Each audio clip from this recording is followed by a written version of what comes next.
We're gonna get started. Welcome. And we still are experiencing our technical difficulties, so we have a tech team who will be working here. No, who will be working here. And as a team, we'll have it all together. Welcome to everyone. It's great to see you. Our session, as you know, is hand washing beyond toilets. And really, more specifically, it's in the context of food preparation and eating. So we're going to be looking really at that particular junction within hand washing. Before you is the iconic F diagram, and don't panic, we're not going to review the whole thing. But the F diagram known to you, and this is an expanded one that really looks at the infant-specific pathways that include animal feces as an extended source and all kinds of transmission pathways. But I've really put it up here to note for you that when we look at the barriers to block transmission of pathogens that affect any growth, but infant and child growth, if we look here at the, and I'm sorry for folks on the screen, I'm pointing to the hand washing and the food and hygiene bars. If you look at these two particular barriers that help to block transmission, you can see these are the ones we're focusing on now, is hand washing in that context of food and food hygiene, so that we can have our ultimate critical control point to block additional transmission. So that's our focus for today. So when we look at these, if we sort of name these as those two critical control points, food hygiene and hand washing before cooking, feeding, or eating, our question becomes, how do we influence those particular practices? CLT, Community-Led Total Sanitation and Hygiene, CLTSH, it gave a real boost to that forgotten H that we have been advocating for at this conference, but it still focuses on hand washing after latrines. So we learned a lot about promoting hand washing within that after defecation context. We've also learned quite a bit about nudging, how to do cues, how to set a stable context that will then influence and increase that hand washing behavior. But all of this is in the context of defecation. We've looked at things like emotional appeals of nurture and disgust. Those are determinants that we know can influence hand washing. What we really don't know is is hand washing before cooking, feeding, and eating, is that a different behavior that we have to really start unpacking, if you will, how to influence that particular junction? And is that even one behavior? So are we really talking about hand washing before cooking, hand washing before feeding, and hand washing before eating as three separate behaviors? And then that ultimate question of how do we influence? I'll pause for a moment.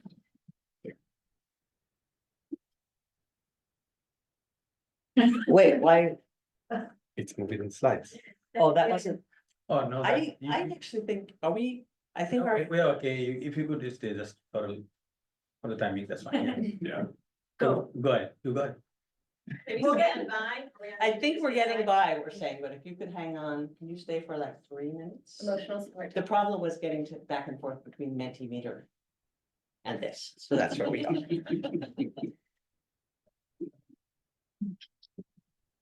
Marshall, recompose, thank you. So we plan in this session to look specifically at that hand washing at that junction before food preparation, cooking, and feeding. And you have here before you our agenda, we'll have 4 speakers. First, Om Prasad from WaterAid UK will really try and tell us, what do we know? What does the literature tell us? And particularly looking at a meta-analysis that WaterAid has conducted over the years. So that what do we know about determinants of hand washing, particularly in on that juncture? And then we'll have 3 presentations that look at hand washing in that feeding mealtime context. I won't go through details of that right now, but I really want to emphasize here that while we have a number of presentations, our hope here is that this is going to be a conversation. And so we do all ask, we have several points in the session where we can have some discussion. For those of you online, please also get engaged, but we have to ask you that you use the chat function, not the Q&A function. And we'll be monitoring that chat function, and Tracy Morris will be acting as your voice over the chat. Oh, The moment. thank you. Yeah. Yes. So if I could ask all of you to click to the Menti poll, we have our first question for you all. And then my Menti is up there.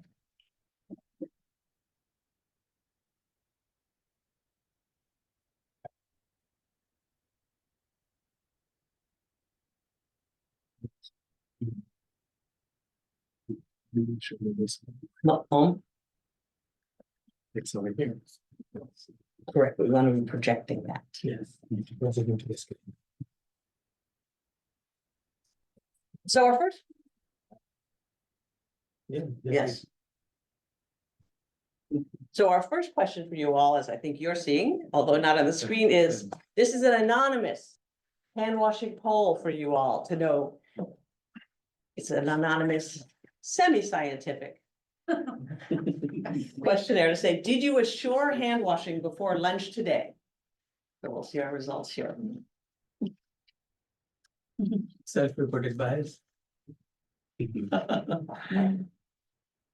I think we've gotten most of our votes in now for the session. So we did have a pretty good, we had 11 out of, how many is it? 11 out of 21. I'll do someone else. 20. 20, and through the poll. So to emphasize here that even in a context like UNC, a very first world context, we have all the supplies, we have all the knowledge and information, we have all the norms.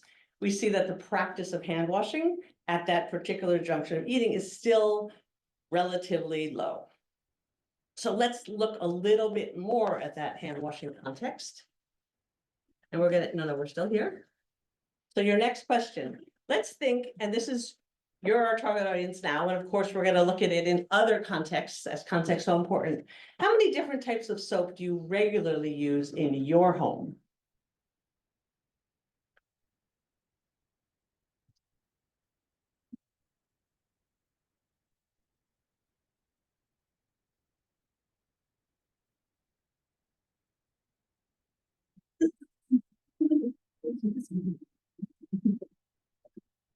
Just hit that other category if we missed something.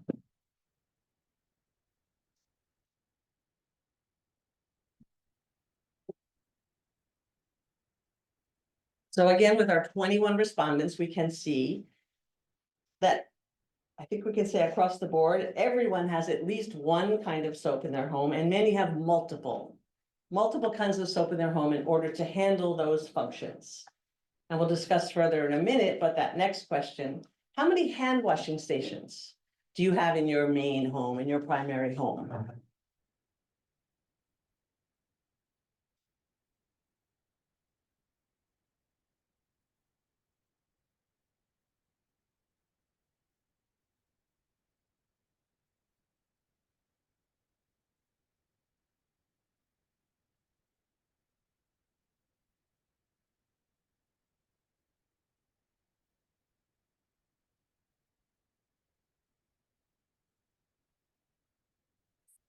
And so again, we'll see multiple, and we'll go back and process this all together. But the last question in this series, so which of those hand washing stations, which hand washing station do you use most often when you prepare food and eat?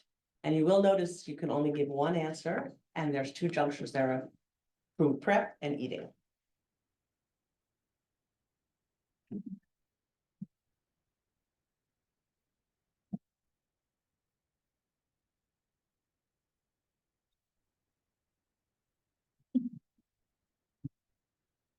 So without overemphasizing this point here, and I think we have most of our votes in, what we can really see while looking even in our context with this very rapid, unscientific formative research, that there's a need for multiple hand washing stations, multiple soaps.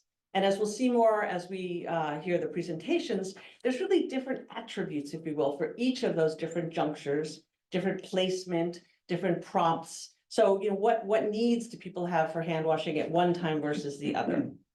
For habit formation, we know that we need cues and we need a stable context. We know about social norms. And what we're going to do now in our next presentations is to try and look right in that context. Thank you. What are those particular kinds of soaps? How many soaps? How many stations? Again, under CLTS, we so focused on getting that hand washing station right outside the latrine. And as we think it through, not perhaps the best location, the attributes, again, you'll hear some data, but perhaps not with the attributes that folks are looking for. So with that, we're going to introduce our first speaker. Handwashing, that's you. Oh, I'm sorry. We're going to introduce our first speaker, Om. Thank you, team, who will review with us more precisely what does the literature and what does the WaterAid Lit Review tell us about what's going to most influence hand washing at that juncture. Thanks.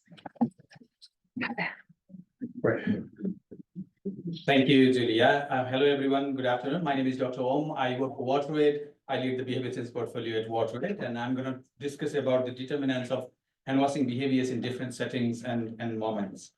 When we say determinants, there are determinants also into the sectoral actors. There are some misconceptions when it comes to behavior change.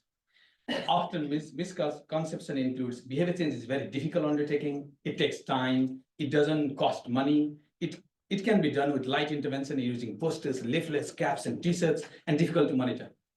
Isn't those misconceptions? The truth is, it is possible to change the behavior if the intervention are addressing the key behavioral determinants. And that misconception we have to address into the sector. It is cost effective, but no low cost. It does require a comprehensive behavior change intervention. And it has been a proven effective intervention in reducing infections and also disease. We don't need to monitor again and again same things. And first, these are the key determinants among the sector actors that we need to address with. But now I'm going to talk about the specific on the ground key determinants. The context a little bit into this is WaterAid has adopted a behavior-centered design approach since 2015. Behavior-centered design approach has 5 steps, A, B, C, D, E. It does have a formative research. Formative research allows us to understand the behavioral determinants. We have conducted formative research in 21 countries. We already have more than 36 formative research. And those formative research are mostly conducted in low and middle income countries in Asia and Africa. And FR findings are actually used to design the behavior change intervention.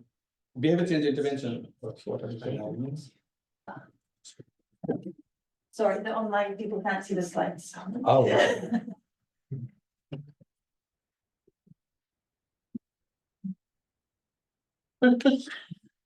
Lessons learned.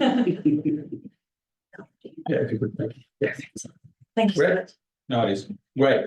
And those formative research findings were actually used to design the behavior change intervention on the ground. As you can see in the right-hand side, top bottom, we already are running a 17 different branded campaign in the countries. The most of those formative research were cross-sectional, qualitative in nature, but some quantitative as well. We have used multiple tools. So far, 780 communities, 560 schools in those 21 countries. The formative research was trying to assess the socio-demographic variations, also the behavioral determinants, primarily about the drivers and the barriers, and also trying to understand the norms, the power relation, the willingness to pay, the maintenance, and ideas for nudge and touch points. Those were the critical methods that the exploration area that we do part of the formative research. And we have used multiple methods to extract those information, including structure observation, spot check, the survey, the barrier analysis, particularly on motives, focus group discussion, video, teach the researcher session, multiple tools to gather those insights. And we are currently doing the meta-analysis from all of those 36 formative research from 21 countries. And I have mentioned the behavioral determinants multiple times here. So what do we mean by behavioral determinants? The behavioral determinants equals anything that influences behavior in a positive or negative way. Yeah, either way. And sometimes we also refer them drivers and motives. If you look at the behavior-centered design approach, part of the theory of change, there are 5 key behavioral determinants we can group. One includes motives, looking about brain. And from the human science, from neurological science, we know that there are 17 different human motives that we need to gather. The beauty of using a specific theoretical framework, it helps you to gather those insights, those motivation while conducting the formative research. The second on body, because behavior produced by your body, right? So brain tells you and body reacts. So it's all about capabilities, the physiology, then environment, because behavior happens in a specific settings, particularly in physical, social, and biological environment. Then settings, the settings, you need to have a stage, you need to have props, you need to have infrastructure. And finally, we're also living in an external environment where your behaviors are actually controlled by economy and social and political and also programmatic thirds.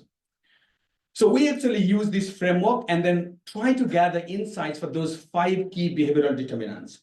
And we use we gather insights during formative research for multiple behaviors in multiple settings, including in communities, schools, healthcare settings, and workplace. And 5 key behaviors to block the disease transmission route that Julia mentioned, 5, the critical pathways. We often gather those insights all across those 5 determinants.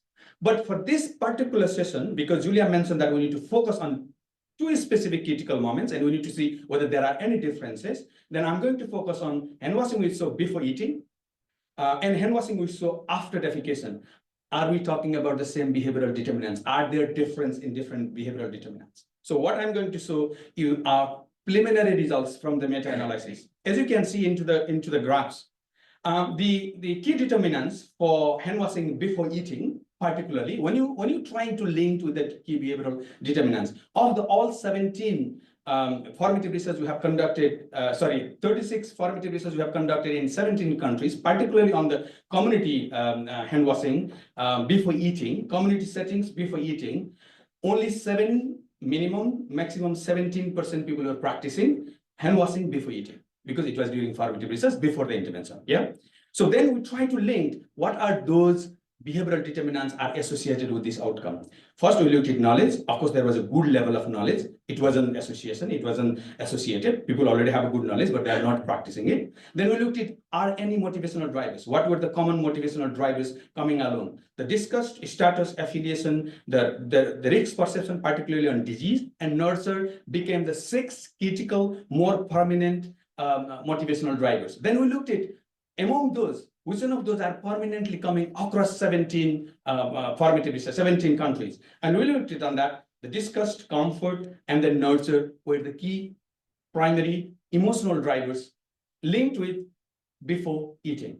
Then we looked at the physical environment, the infrastructure. Infrastructure was another key elements, key behavioral determinants, because there were lack of soap, no hand washing facility into the kitchen area. The people need to, also some pictures around this, and having the specific behavioral settings or having infrastructure in any specific locations was also associated with the people's behavioral outcomes. I'm going to give you 90 extra seconds if you slow down a little bit. Very good.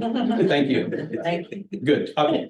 Then we looked at other aspects. We also looked social, biological, and the people's mobility, because people often go into the field, they will not have hand washing facilities to practice hand washing behavior, and then also the people who are doing agricultural work, their hands are often contaminated. How would they find hand washing facilities to practice? And similarly, we looked at, is there any association with the socio-economic and demographic variability? Then we looked at education, gender, and income. Primarily, education and gender, particularly on hand washing before eating, was one of the predictors for behavioral outcomes.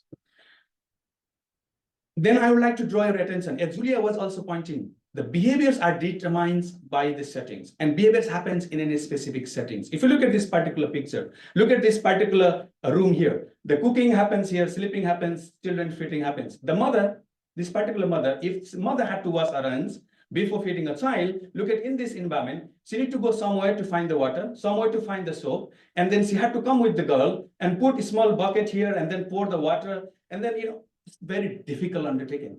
If we don't change that particular settings, the behavior will be continued. And then having this particular settings became one of the predominant predictor for your behaviors, whether people wash their hands or not. So the having specific right settings was another predictor.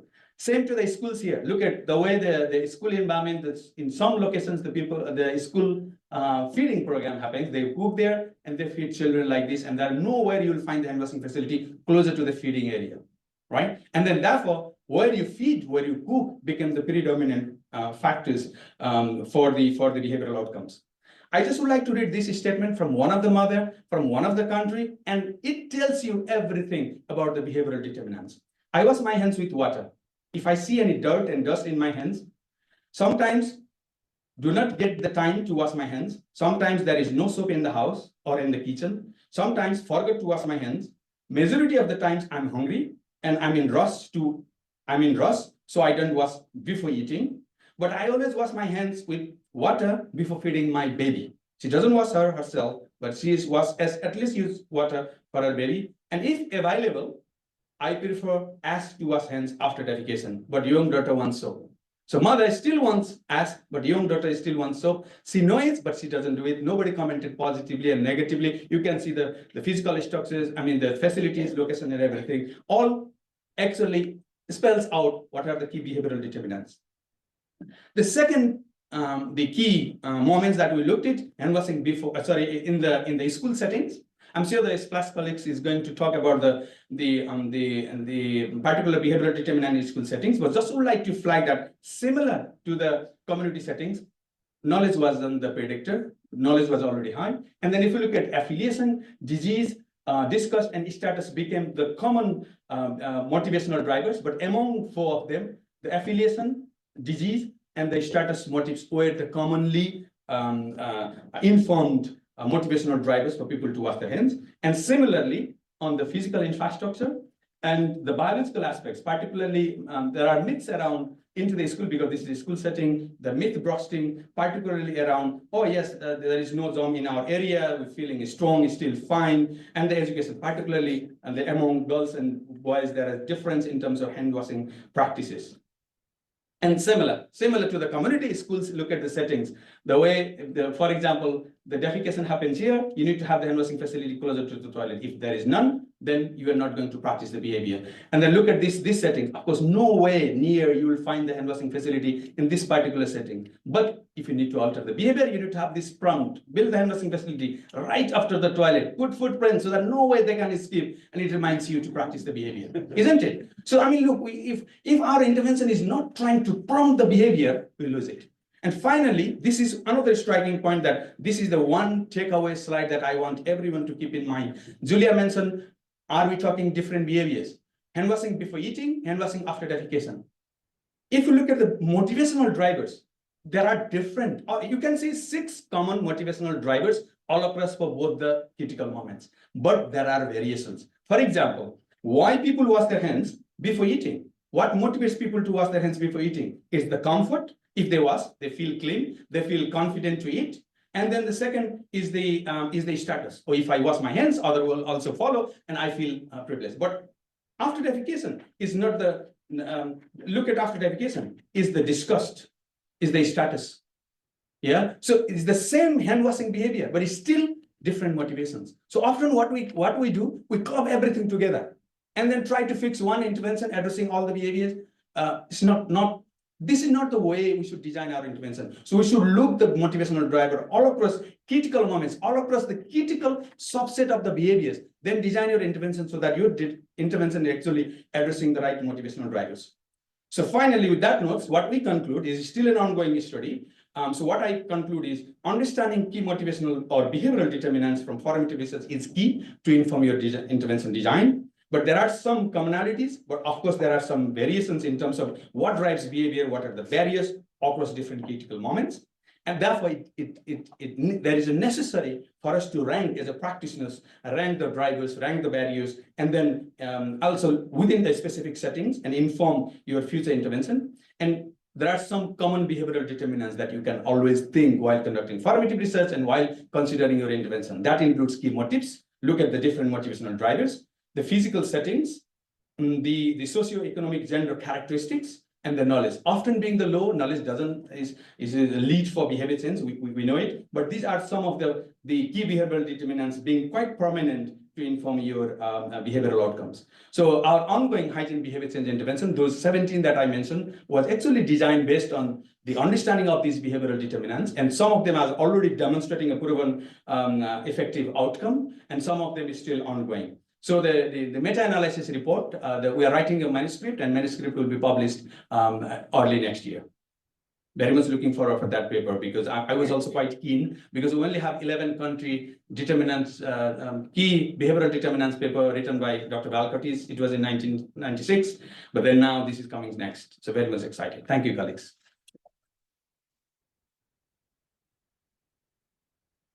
Stay up there for a minute, though. Thank you. We have a few moments for questions. We'll have a few different breaks, questions or comments. Please go ahead. You're gonna need the mic. It's because it's online. Online. Sorry. Thank you, Tracy. Pleasure.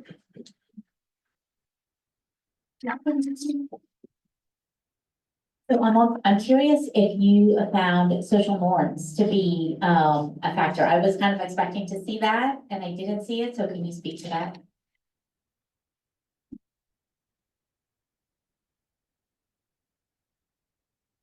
Thank you very much. Now, because of the time, I wasn't much explicit because I was only pointing out the great predictors. Your social norms was also used.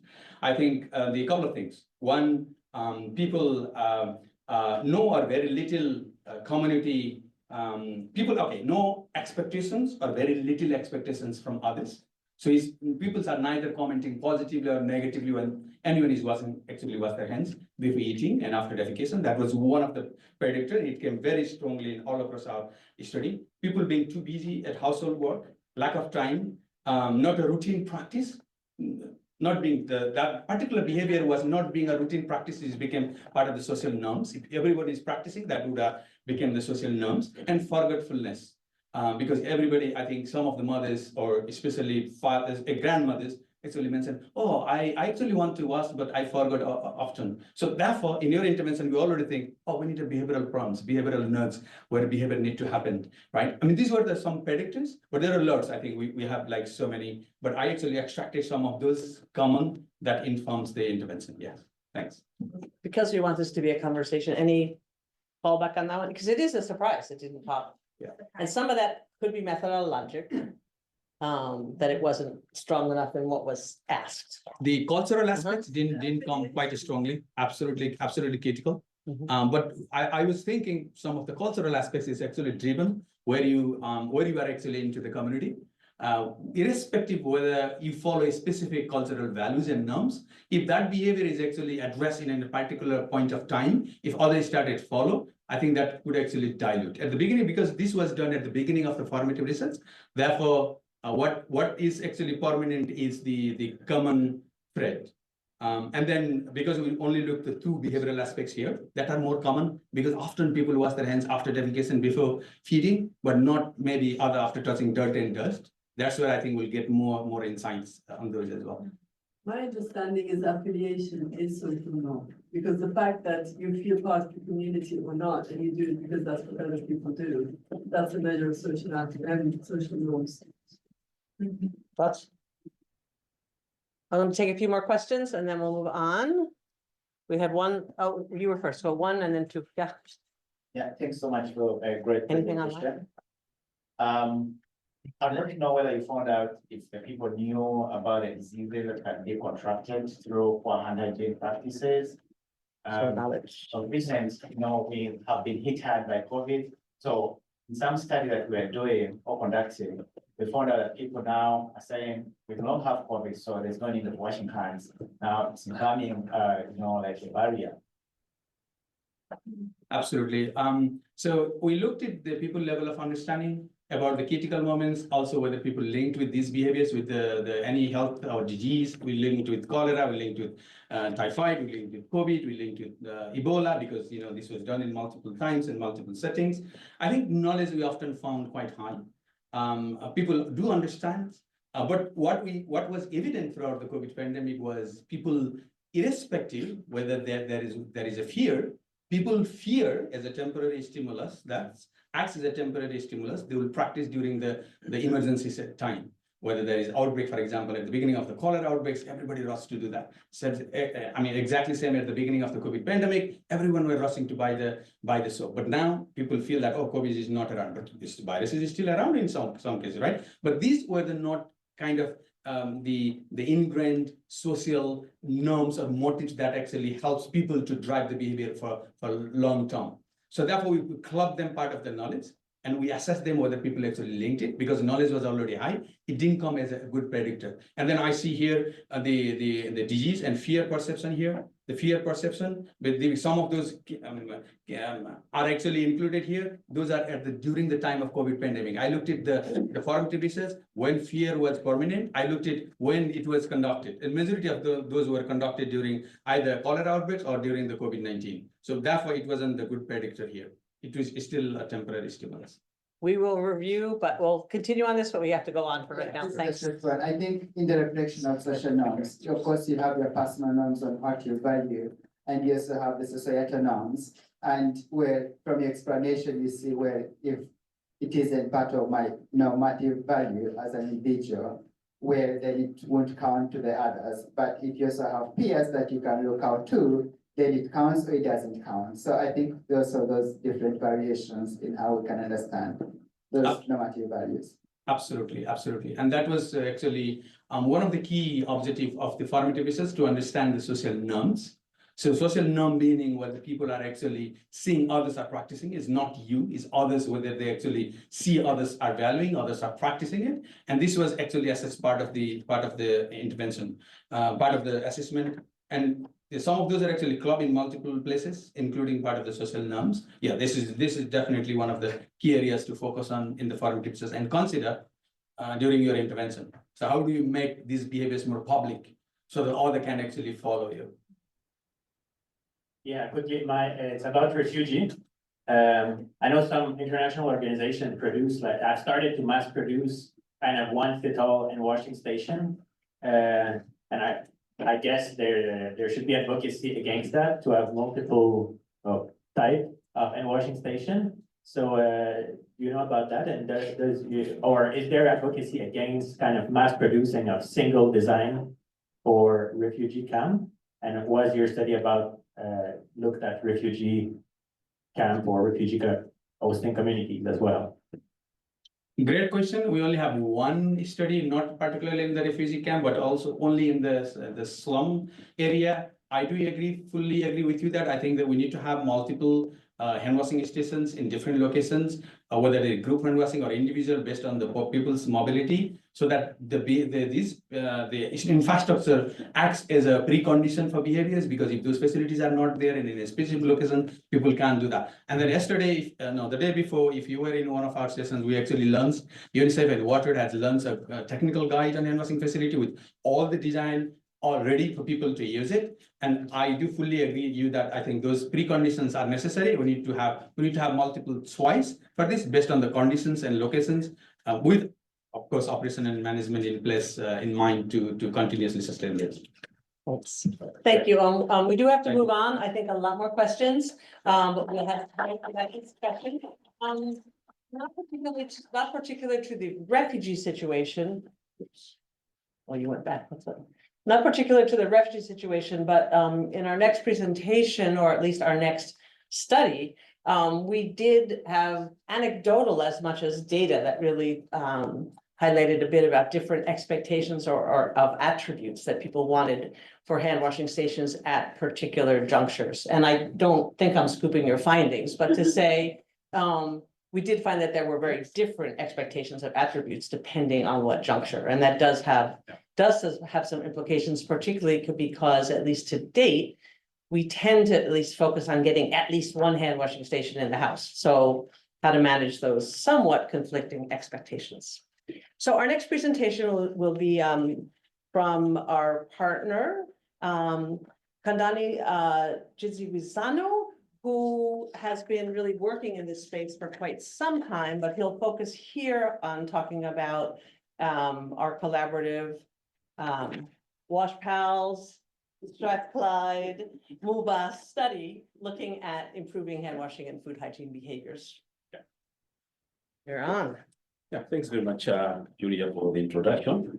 So I'll make a presentation about the study that we are doing in the Wash Pals 2 project, focusing on the hand washing and food hygiene at household level.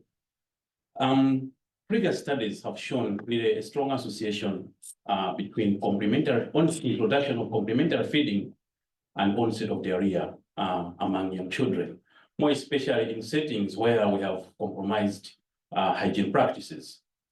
But also, we know that studies have really suggested that if we have good hand washing practices, food hygiene as well, integrated with SBCC, then it's a very good platform for sustainable behavior change, especially at household level. But much as we have this evidence, we still need to look for more in terms of having mixed methods, but also human-centered design approaches are really needed to provide more information on how and what kind of interventions do we need to support behaviors surrounding food hygiene and hand washing at household level. And it is against this background that Wash Powers 2 is focusing on this research question: what is feasible and desirable intervention package to support caregivers in performance at household level so that there should be improved behavior practices. Our study has been done in Malawi, specifically in southern part of Malawi, in CIDRZ district. In this district, we also have an intervention which we call it Wash for Everyone project, which is being implemented by World Vision and Water for People. So it's like a number of interventions trying to be implemented within the same area. And I should say that the Wash Powers 2, this project it has 2 phases. And I'll specifically focus much on phase 1, which has 3 steps. First is to validate the HACCP approach, trying to understand or validate the critical control points in terms of contamination at household level in relation to complementary feeding. So we are trying to validate previous studies that have been done in Malawi, but in different contexts to see if the findings are the same. But also step 2, based on the findings we are getting from the validation, is to co-design interventions. And then finally, trying to see what we have co-designed, if it's making sense by piloting this kind of an intervention using what we call the trial of improved practice.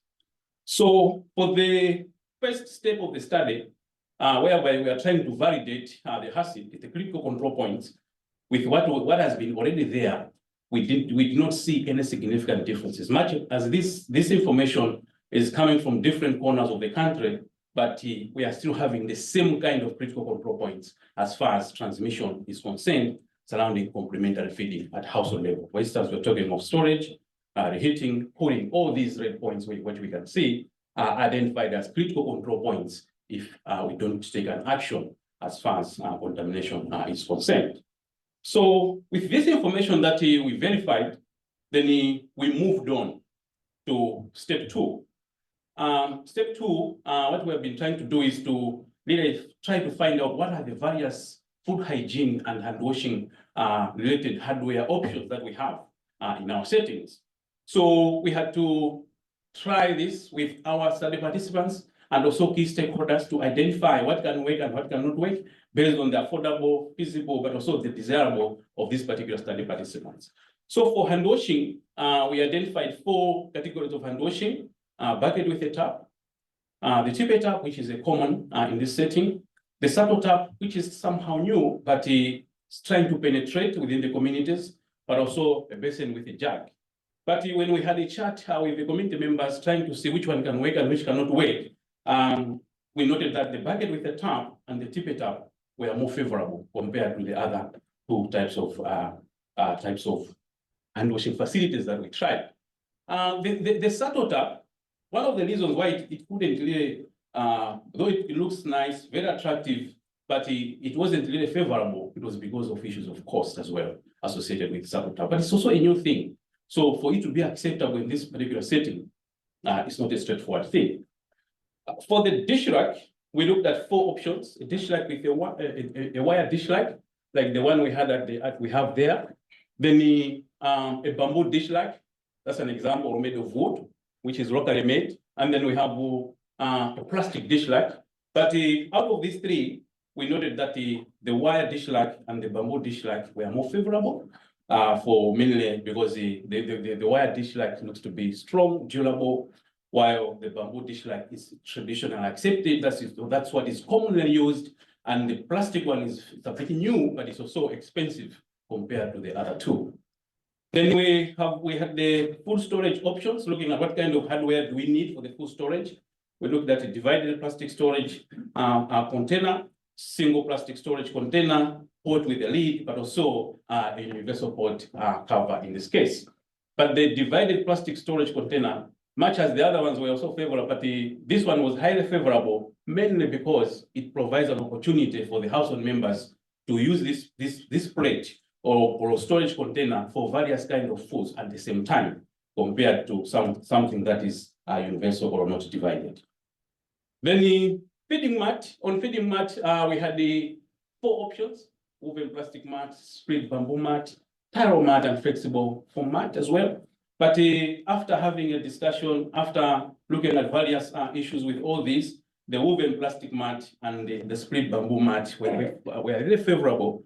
And that's an example of a split bamboo mat over there. And that's the woven plastic mat, very attractive. Maybe that's why they had to go for it. While for the feeding kit, we had a number of them, and you would see that most of them were favorable, and they have already penetrated the market. You find them in the local markets within the communities, and remember, some of the community members are already using some of these. So it was very easy for them to go for these options that we see here. So having this information in step 2 allowed us to move on with the study to step 3, mainly which is the trial of improved practice. For the trial of improved practice, we targeted 56 households, and we divided them into 2 groups. We had the first group, or the first arm, which we call it aspirational, mainly referring to maybe kind of modern, while the other one is traditional. Traditional is traditional. No need to explain more about that. So the main difference between these 2 groups, maybe before that, we visited the households 4 times. So we had 4 days. Day 0, where we just collected baseline information. Then we had day 1, we delivered the intervention materials. And day 10, we also delivered intervention materials and also some data collection. And then day 28, where we did kind of an evaluation. It was for a short period because we just wanted to have an idea on how the communities will react on these various options in terms of hardware for hand washing and food hygiene. So the difference between the aspiration households and the traditional households mainly was on the materials that we provided. For the feeding kit, in both arms, we provided the same kind of materials, but for the hand washing in the aspiration, we provided them with the bucket with the tap on day 1, but also we provided them with a metal dish rack on day 1 as well. While in the traditional, we provided them with a licketing, which is like a tippet tap, and also we provided them with a local dish rack for the traditional. But we visited the houses again on day 10, whereby we had to do the vice versa. We had to go and provide the bucket with a tap to the traditional and the licketing as well to the aspiration. The reason was to give them the possibility that they should try both options in terms of these hardware options that were there. So after this, we had an evaluation, and we got feedback from the communities. In terms of the bucket with the tap, we noted that it was highly favorable. Households really preferred it compared to the licketing, and the licketing was most associated with the latrine, mainly because they associated the licketing with a tippet tap, which is mainly promoted in CIDRZ campaigns. So seeing the licketing was like, this is supposed to be close to the toilet rather than maybe in food preparation. For the wire rack compared to the bamboo rack, the wire rack was highly favorable compared to the other one, but the bamboo rack is still an optional in this case. And then we also had the indoor shelf. We introduced an indoor shelf, the one we can see at the right corner there, where household members can keep kitchen utensils or items at a lazy place so that they are not directly accessed by animals. And that one was also favorable in the houses that we tried. And finally, for the woven plastic mat versus the bamboo mat with men's sack topper.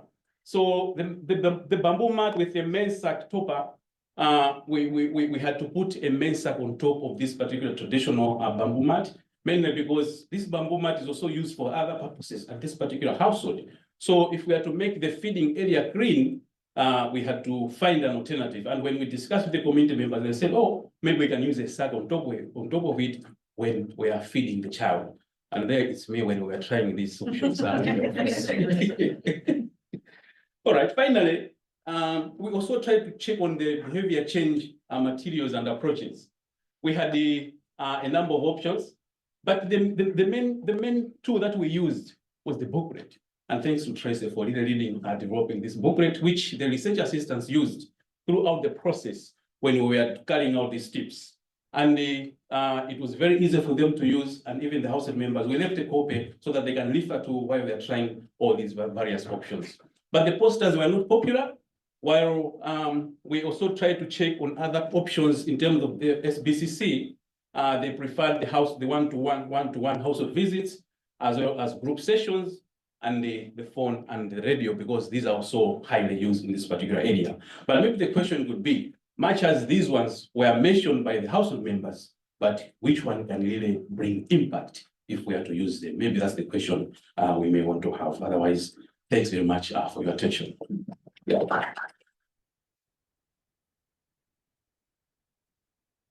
Thank you, Kondwani. We're going to continue right with presentations. And then we'll have a little time for discussion question. So next we're going to hear from, Janala Chipungu, who's coming to speak with us from the Center for Infectious Disease Research in Zambia. And who will present findings from a multi-stage study looking at different accessibility of hand hygiene technology. So thanks, Janala. Thanks, Julia. I wanted to mention that I didn't wash my hands before lunch because there was no hand washing station outside of the eating area. So note to UNC, you have no people washing hands, you have a hand station. All right, so today I'll be talking about some work that we've been doing around hand hygiene technologies, and this is part of our BC Lab project, which has multiple components. And I'll specifically talk about us testing the use of improved hand washing facilities in the home setting. And this work is being done as a collaboration between London School and CIDRZ with a donation from Reckitt. So just to give a bit of context, it's being done in Lusaka, Zambia, the peri-urban areas, and access to hand washing facilities in Zambia has been pretty stagnant from 2015 to 2022 and has remained at 29%. So there are a number of barriers there that hinder uptake of hand washing because of a lack of a hand washing facility in this setting. So we conducted research earlier that looked at eliciting different attributes by end users of 8 different hand washing facilities. And a colleague of mine presented this work yesterday. And once they elicited these attributes, the attributes were ranked and the hand washing facilities were also ranked. If you'd like to read the paper, I've put the QR code there for this work. But what we learned from this work was 3 different hand washing facilities were preferred and ranked top. The first one is the Kalingalinga bucket, which you see on the top there. It's a locally produced material with that has accessible components if you'd like to replace or maintain. And then we also have the Happy Tap, which also ranked quite highly. This is an important hand washing facility. And lastly, the Sato Tap as well is also important, but was also ranked against various attributes, including price. So some of the attributes that came up top in our work was hygiene use. So people were ranking based on how effective hand washing was going to be, the particular components, as well as water management, looking at storage of water in these particular hand washing facilities. So these are our 3 ranked hand washing facilities. So we then took it on to a trial for improved practices study, similar to what Kondwani has been presenting. And the 2 main research questions that we're looking at is how is it situated in the home? So given the setting and the physical infrastructure that has spoken about, we're interested in looking at, okay, once we give this facility to the homes, how do they situate it? how do they use it, what are the different adaptations that they would have to make to use this particular facility. And then we also want to look at the different drivers of use of this particular hand washing facilities. But today I only speak about how it was situated in the home because data is still being analyzed. So we were in 2 communities in these peri-urban areas, and we targeted 60 households. And of the 60, 20 had a chance of trialing 2 different hand washing facilities. We had 3 different time points. The first time point was giving the household the hand washing facility and leaving it with them, just showing them how to use it and leaving it with them. We visited the following week just to see if there's any changes being made and also to conduct a checklist to see how it's being used. And then on the 3rd visit, we switched the house hand washing facility. So we got the one that we gave them a second one and did the same, left it for 2 weeks. We visited a week later, so it was 4 visits. So the 3rd visit, observations and interviews as well. And then the last visit, we went to the home and then we asked which one they would prefer to keep. And as part of this study, which I did mention, we also offered it for purchase, and we also learned around that, but those are findings that we'll discuss next year. Some interesting findings that came out. So what we were looking at is when we went to the households, how many households were actually using these facilities? Were they in use? And so in use meaning it's been situated and it's somewhere, in the home, or others maybe just had it packed up. So most of the facilities were in use at most of the visits, except at the 4th visit where we found only 55% of the SATO taps, which is the blue component, in use at the home. So we also observed where they put the hand washing facility, and the majority of households put it inside of the home. So 75% of those with the SATO tap put it inside the home, 69 with the happy tap, and 67 with the Kalingalinga bucket. So where outside of the home did they place their facility? Again, most households that put the facility outside, and we found it outside, it was located in a veranda or on an open space. And we found that 12% of those with the Kalingalinga buckets put it outside the kitchen area, but this was outside of the home.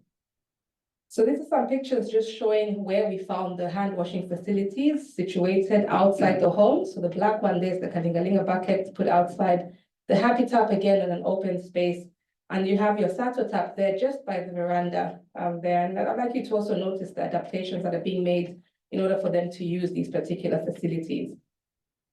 When we look at inside the home, where was the hand washing facility placed? So most of them were placed in the living room, with 53% of the SATO taps were put in a kitchen area, while most of the Kalingalinga buckets and the happy taps were in the living room area. Here are some pictures to show you where we found them in the kitchen area. So the first SATO tap there is in the kitchen, the second picture is in the kitchen, the third picture is in the living room, the 4th one, the happy tap, is in the living room, and the 5th one again is in the kitchen. And again, look at the adaptations that are being made with the SATO tap. People want to elevate it, so they put it on an object like a stove or a fridge. And the happy tap there, you can see how to put on a fridge, on a box, and a bucket there to collect the water. So one thing we're also interested in is where's the soap and water at these facilities when we visited. And yes, most of the components had soap and water present, with most of the happy taps having 68% of the happy taps had soap and water, and the Kalingalinga bucket with 59% as well, and then the SATO tap had 49%.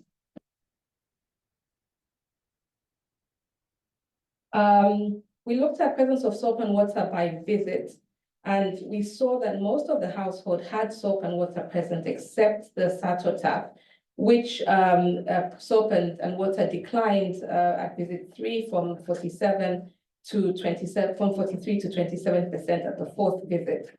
But the habitat increased when the number of habitats that had soap and water present was at 80% in the last visit. We zoomed in on those facilities that were in the kitchen, and almost all the households had soap and water present at their hand washing facility, with the habitat having the most. But what was common is that they had soap and water, or water alone present. Yeah, so in conclusion, sorry about that slide there. In conclusion, we see that households prefer putting the facility inside of the home. The facility was located outside in an open space in a veranda, but inside the house, it was in a living room. They also had, most of them had soap and water present, or water only present, which was a good indication of use. But with further analysis, we should be able to give more information around how these facilities were used, and any adaptations that were made to them. Thank you.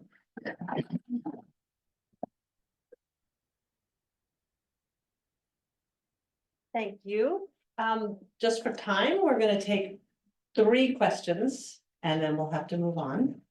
Any questions from?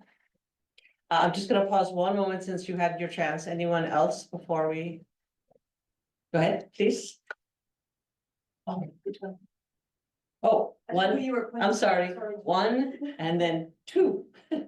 Hi, thank you for the presentation. It's really interesting. My name is Mariah from UNICEF. I'm just wondering on the SATO tabs. Do you know what is the reason why a lot of people stopped using them? Because it's quite different from the other 2 devices.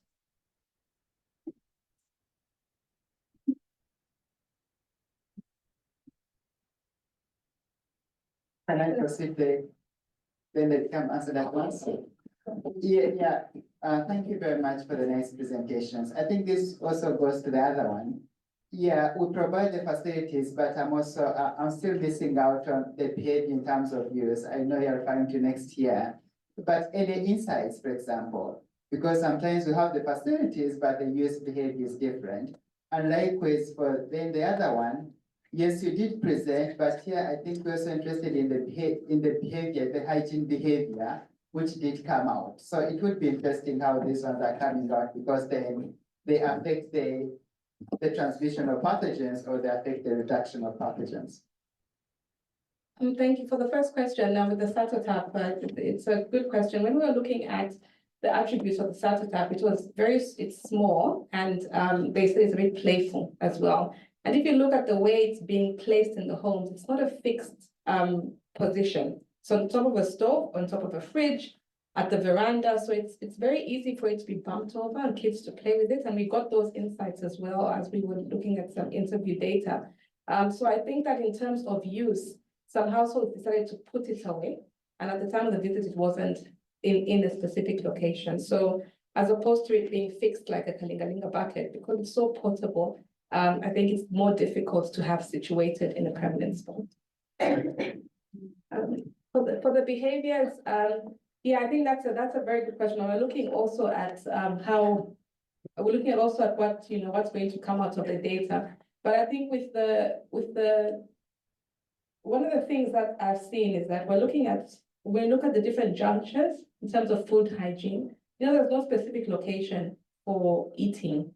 And so where you eat is where you have that particular facility. But if you look at where it was placed, it's in the living room corner. So if you're sitting outside, use might be a hindrance, right? Unless you're in the room where you're going to be eating from. So it does help that some of them are portable, but I think that while it's not exactly where it is, it might be a hindrance. But also with the SATO tap, the splashing of the water, because you have to elevate it, was also a bit of a problem when it comes to use in some households.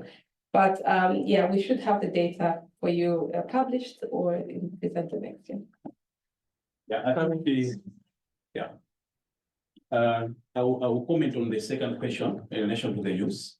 So we noted some variation because in our setup, we provided 2 hand washing facilities, the bucket with the tap and the ricketing. But the bucket with the tap was highly preferred than the ricketing. Mainly maybe because it's something that to them was like more modern, And they said that it contains, the bucket contains a lot of water compared to the licketing, so they can use it for several times before the water gets finished. So those were some of the things that they reported. But also, which I didn't present here, but we also provided soap to the household participants. We just wanted to see the soap usage. During the first visit, we provided soap. And then during day 10, which was like day 2, we also provided soap. By the time we went there to evaluate on day 28, the soap was finished. Okay. And when we tried to chat with them, the soap was used also for other purposes apart from hand washing. So those things are out there. Thank you. I was interested in one of your slides there from Malawi, where you said that the bucket and the jar was not favored. No, the just bowl and jug. Or at least it wasn't affordable, I think it was, which was a bit strange to me. Could you just put that slide back up and just say why something that's so basic and they've been using is not favorable and not.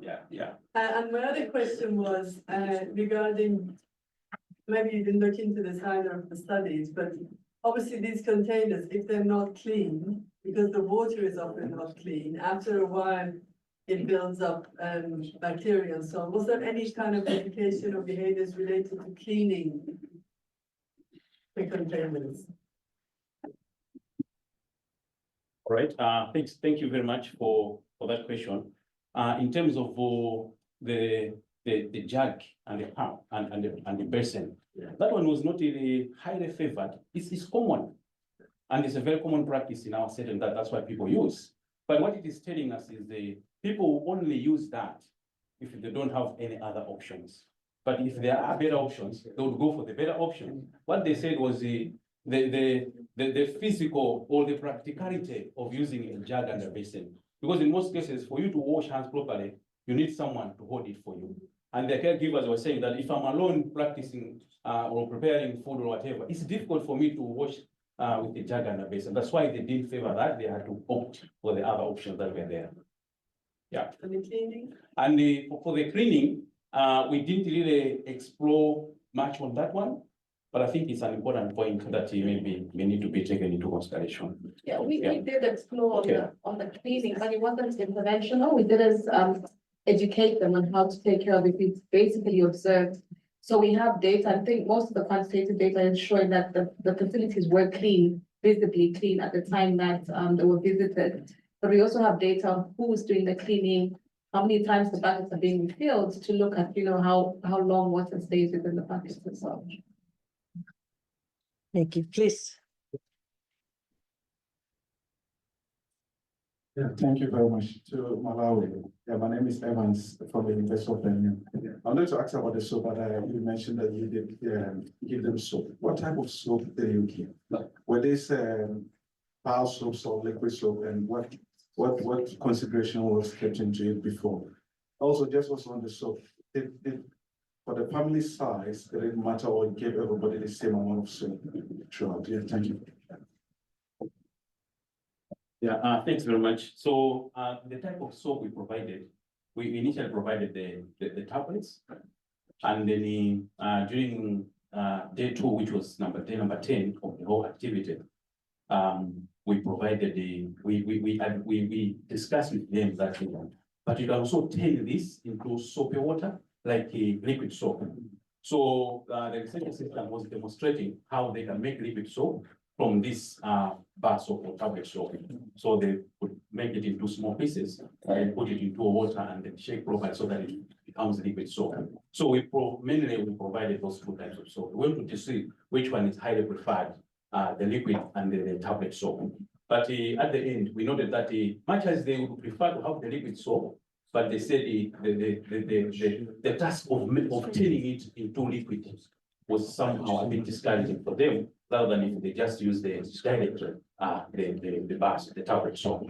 But for the tablet soap, because we provided the soap that is that also had some smell, okay? So that one also had the other household participant had some reservations. Don't go on. So maybe the type of soap is also quite important Did you get me the question? when we are trying to engage these households. In terms of the size, the number of soap we provided and the size of the household, we did not really look into the size and then to say bigger household is providing more soap, we just gave them. They didn't like the smell. Yeah, they did not like the smell of soap. So maybe that's something, because the soap that we provided was really giving, yeah, like perfume or something. So to them, they wanted something that, yeah, yeah. Yeah. Thank you. There, please. Anything online? I don't want to ignore. Great. Pardon our frantic here. We're having more technical issues getting back to our Mentimeter, so we have a few more issues, but we'll have to postpone those for right now. So we'll move on to the next presentation. But again, before changing the focus just a bit, again, we just need to highlight the challenge here, the challenge to trying to focus in on that increase of hand washing at the particular junction of cooking, feeding, and eating, when in many ways, I think what's emerging is we are seeing that it's a second or two more behaviors that we're promoting in addition to after defecation. I'll say now, I mean, the Mentimeter challenge that we're going to give you, or we were going to give you, is that if you had one hand washing device, where would it be? And it is such a challenge to even get one into a home, particularly if it's not something that's given, but rather we're trying to figure out how to incentivize families to actually either build or buy. And we'll return to that as a discussion, but as facilitator and to editorialize just a bit, I think it's interesting when we were looking at Janela's presentation, most people were storing their hand washing devices inside their home or very close to the home. And these were what we usually call the aspirational hand washing stations, one that had much value to the house. And when we contrast it to what happens under CLTS or a lot of other sanitation related hand washing, that device is like out there, far away. And the issue of theft didn't explicitly come up, but I'll ask it as a question, but saying, I think that as we get these more aspirational and valuable devices, it becomes even more challenging to deal with that theft issue. Any sort of comment to that other than my commentary? Absolutely, I think it's a really good point, because most households live on a shared plot. So the plot has an average of about 5 different other households. So when you put it outside, you're not guaranteed that you're the only one who's going to use it. Probably other people would have access to it. And then also these plots are not enclosed, so they don't have a fence. So theft is a big issue in terms of the facility, also with soap. So I was also, it surprised me to find some soap outside in the facilities that were kept on the veranda on an open space. Exactly.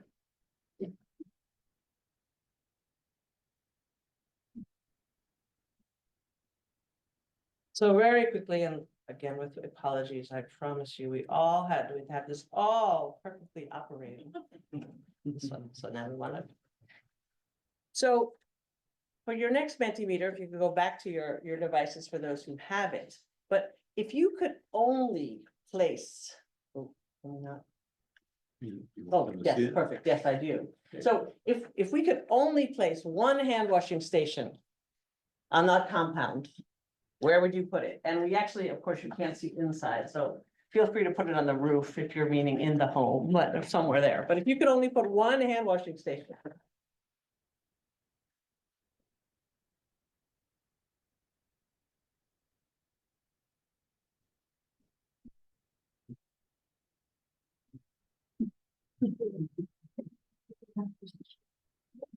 Oh, for those who can't, there are the QR codes on the paper if folks don't still have. Yes, there are some papers circulating if you need to shoot again.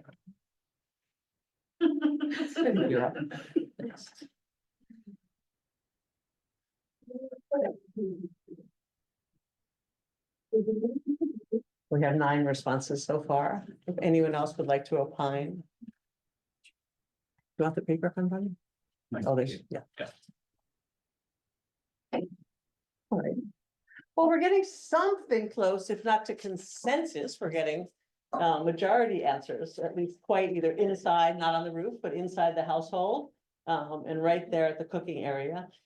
Very few of them are being placed where we most commonly have been focusing to date, which is back at that latrine. And you'll get a chance to adjust this if we have time later, but I think it's interesting to think through exactly where we would put that hand washing station. A quick commentary, this drawing was generated using AI, which was my first.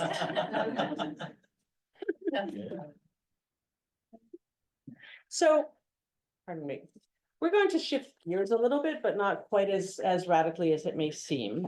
In my intro, I was really highlighting that we were focusing on increasing the practice of hand washing around food preparation, feeding a young child, and eating. But this last presentation, we'll hear from Emily Cruz from the Splash Project, who's going to focus on looking at hand washing in the school setting at mealtime. And the reason that we sort of deviate a bit from our theme was that we found that some of the sort of lessons and learnings around the programmatic and logistical issues, differences, infrastructure, and behavioral approaches between hand washing after toileting or around mealtime were quite insightful as we start thinking through putting it towards home. So if we can make our transfer here, we'll hear, yes, thank you. Oh, but look.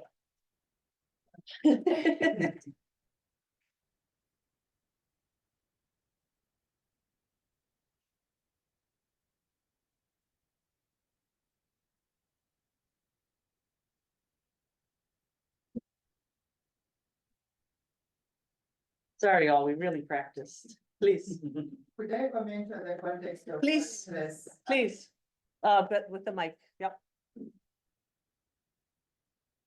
So the context of workplace, the hand washing facilities, especially like in different contexts with different, conditions becomes interesting because I'm giving a scenario where we have having a study in 2 different refugee settlements.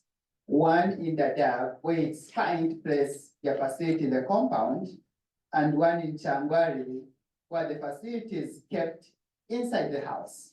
So meaning that the performances of the behavior or missed opportunities are high because of the context, because in Changwari, theft is a major issue. So they can't leave those facilities out.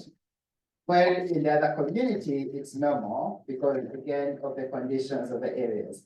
So depending on where you are, the placement becomes an issue based on, but also if you think outside the box, you also can't have multiple kind of hand washing stations. So meaning that the mobile facilities will prevail because again, you look at the cost, you look at the conditions, you look at the settings. So all those ones have to always be factored into our innovative kind of ways. Yeah, thank you. Thank you. To succeed, excellent. It really does take a village. It does. Emily, thank All you. right. Thanks, everybody. My name is Emily Cruz from Splash International. I'm presenting on behalf of Megan Williams, our Director for Behavior Change. So I'm an MH specialist, speaking to a room full of hand washing and sanitation experts. So just give me some grace that this is not my specialty area, but I'm really excited to share what Splash has been doing in this space. So let's get into it. Just a little bit of an overview about our work. Splash works on safe water, so clean water filtration at schools, sanitation facilities, hygiene, hand hygiene, so hand washing stations, behavior change programming, usually through our hygiene clubs, menstrual health, that's my space. And then, yes, so as I mentioned, sanitation as well. So we work with government schools and we build sanitation facilities to meet massive school populations. So a lot goes into that side of our work as well. Project Wise is our most recent large project. It was in 2 countries, India and Ethiopia, in Kolkata, Bahir Dar, and Addis Ababa.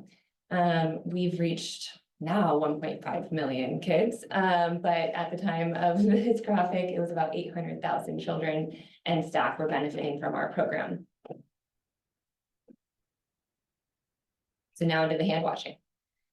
We focus on after toileting, so we have hand washing stations in the sanitation facilities, and I mentioned splash builds, and then before meals. And you'll see that these pictures are very distinct. One has no children at all, and one has many children. So I'm going to dive into what kind of behaviors are being promoted, just given that kind of construct. So after toileting, we use environmental images. I'm sure a lot of people in this room are familiar. Mirrors above hand washing stations, bright colors to attract children to them, and then placement. So right outside of the latrine, so it's very easy. After using the toilet, you see the hand washing station, it dings in your brain, oh, I should probably wash my hands. These kids are super excited to be doing it also. And I will note that usually the dynamic around post-latrine use hand washing is that there's not as many children around. So that social pressure and affiliation isn't quite as strong. And then here we have prior to eating, prior to eating. And you see this little girl here, she's a member of our hygiene club, and she's brought this boy to the back of the line. And he was trying to get his meal before washing his hands, and she's like really reading at the riot act. So here you see that social pressure of you need to wash your hands before you're allowed to get your meal. So given the different behavioral dynamics of washing your hands post-defecation or prior to eating, splash is really considered the placement of the hand washing stations. So that they're in a very obvious location, building behavioral systems with leaders like hygiene club members who guide the children through, you wash your hands before you get your food. And then we also need to consider how do we make sure that all of these interventions and the placement and the colors of the stations, make sure it all matters and that the behavior is actually being fulfilled. And that is where operation and maintenance comes in. So we need to make sure that whatever we're installing is built to last and maintained. And often the hand washing stations that are near the eating centers, they break down a lot quicker because unfortunately kids are washing their food down the drain or washing off dishes, or a lot of misuse happens at those junctures. And then the curriculum around the hygiene behaviors. So the hygiene club that I mentioned, they do a lot of work on targeting the behavioral motivators such as disgust, and affiliation and the different that went through the BCD framework, all the different components of our brain and how we build behaviors and habits. So integrated programming through curriculum that's adopted by governments and schools so that Splash isn't having to be there to hold hands at all times.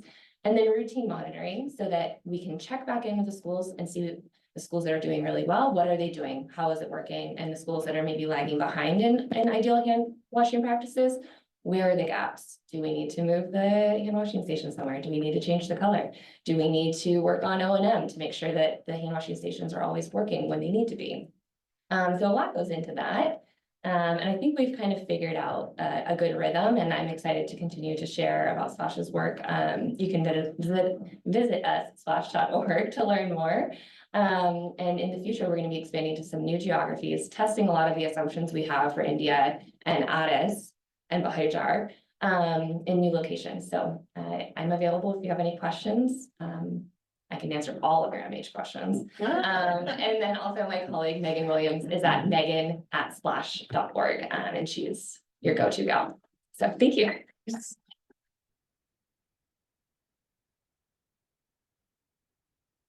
Thank you, and thanks for the mini time savings there. We're gonna take, if there's one or two questions specific to the Splash experience, and then we'll shift to more general discussion and questions, please.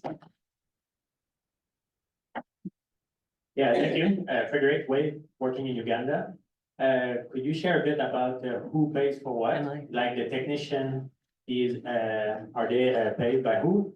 And the initial purchase of these things, is it the subsidy, grant, international money? Yeah, great questions. I have answers to those. So who pays for what? For the stations themselves, those were funded by SIF, our donor for the large project wise. But we also have a social enterprise. So Splash's SSE work is completely separate from Splash's core work, and we're really promoting that if other NGOs or local implementers like our stations, which were designed meticulously through HCD, that you can engage with us through that, and we can subsidize the provision of hand washing and drinking stations. And then your other question. Like the technician. The technicians. Yeah. So this has also been a huge challenge that in India, I think we've nailed, we figured it out. We are using school budgets to pay for the operation and maintenance kind of sustainability side of things. And we're getting schools to commit to that, kind of like health insurance. So like they pay into like this big pool. Every single school, 100% of schools that Splash has worked within, put money into this pool prior to needing it. So at the start of the school year. And historically, we've seen schools say, no, I'll pay for the maintenance and not like the fixes that are needed when they happen. But we've done a really good job of raising awareness of the importance of having that pool of money available so that fixes can be made really quickly. We don't have that same approach in Addis. It's a little bit different, and the school budgets are managed in a very different format. But we're working on making sure that O&M is a really important mandate of the governments that manage those school budgets.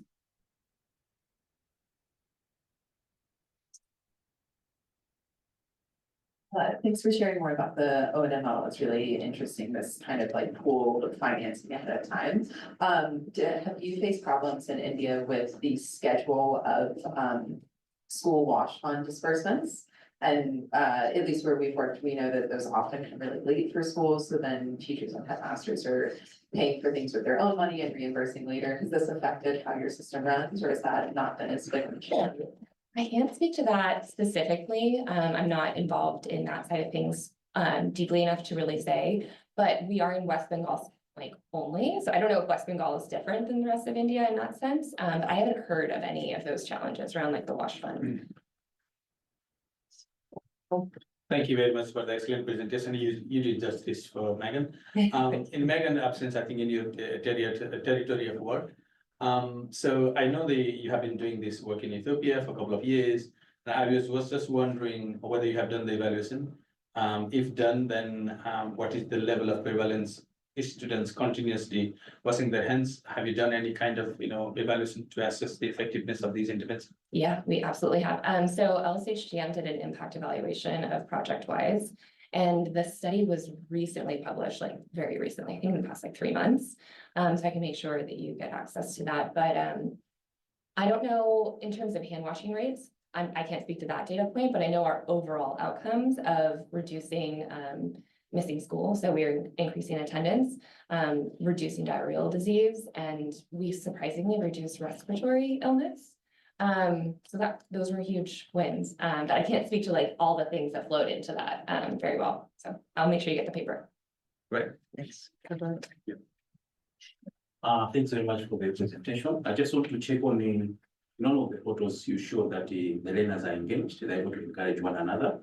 To encourage practicing the behavior. Yeah. I just want to learn how are you engaging the learners to be actively participating in all these kind of activities? Do you use clubs or how does it happen? For them with that involved? The learners, students. Students. So we have the club model, so the Hygiene Club, and that's our main mechanism for bringing in student leaders. That's how they are engaged for the most part. Sorry, I don't know if I fully understood your question. I'm asking, it was in a number of schools in the country, we also have the school clubs, but in most cases, maybe the school clubs are not active. They're not really taking their roles, supporting one another in promoting the behaviors. Oh, yeah. That's why I was asking to say, how do you do it? How do we motivate them? Okay, so we use like celebration events. We really promote like the Hygiene Club. They are like the school heroes. They get these vests that are, really designating them as leaders. And we found that that's been a really effective way to keep them motivated and engaged.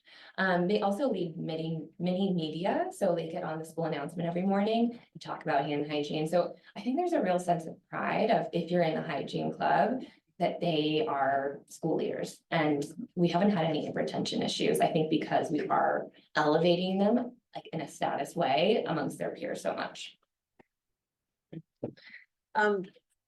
Thank you. And this will be our last question on this, and then I'm just going to open to say if anyone had any more any questions either for anyone on the panel or more generally as comments as we think this through. But again, I think some of the mechanisms that we use in institutions or particularly in schools aren't necessarily available either at the home or community. And that's not to cut off the conversation, but as we think more in the household context, and particularly I think about, I mean, I love this picture, it's classic of the girl sanctioning, but beyond just the girl sanctioning, in schools, you do have, there's sort of rules, like you can't eat until you wash your hands.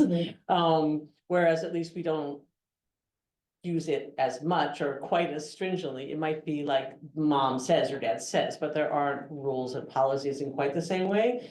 Doesn't rule out one versus the other, but as we start thinking through our strategies more at community, we have to, I think, shift back towards those norms. And I'll point again to looking though at our own hand washing behavior at the lunch is even when those norms are there, I think it's necessary but not sufficient to actually to motivate those behaviors. So I had already, yes, thank you. Thanks, and it's actually linking to this point. I just wanted to say this whole like patrolling, making sure everyone wash their hands. I've seen exactly this thing in India in schools, so it's really nice to see it also in Ethiopia. So in India, you have a lot of involvement, if it's organized well, of parents or caregivers in the schools, and that creates opportunities to then bring these behaviors back to the households and the communities. And I think it's really critical because school is such a influential space. And I'm wondering, did you look into that aspect in Kolkata, in India, and did you see opportunities or maybe in Ethiopia? That's a great question. And I do want to just, this one is in Kolkata, this picture is in Kolkata. But yeah, absolutely. And we did a big study on how do behaviors promoted within schools transfer to the household. I don't think that's published yet, but when it is, I'll make sure to shout it out on LinkedIn. So we need to follow each other. But we definitely found that, parental behavior at home changes the way the adaptability of behaviors at school. So yeah, there's a lot of transfer of knowledge between the school and the household that we've seen. Yeah. And jumping in, I mean, either projecting, projecting Megan, or perhaps you didn't mention Bella, and we also do want to talk about the Ethiopian co-author to this paper who didn't get her visa to travel. Yep. Bella Moses, but I think it's an explicit, and making it explicit, again, Splash and others, it's an explicit goal to have that transfer of innovation, if you will, from school to home. And that's actually a very concerted, and I think your data shows, successful. And it's interesting because children have a dual role. Children should be seen and not heard. And particularly in traditional societies, children are supposed to be more obedient to their parents. But yet there is an opening, I think, for those children to be the innovators. Often in less literate families, it's the children who are doing the reading and therefore they're engaged in more things. And it's a nice narrow space often where you can engage children in a culturally appropriate way that we think is pretty impactful. I'd be interested to see the data. Yeah. We are at time. I see a bunch of hands. We're happy to keep going. I want to officially thank people for coming to the session. We hope it's a subject that we continue. If anyone would like to either talk after or ask now, I always hate to cut off the conversation, but I want to be respectful of time. So thank you all for coming, and please stay in touch. We've had a number of QR codes flashed, and I'm not sure how we circulate those after to the group, but we hope to share more resources, and we thank you for coming.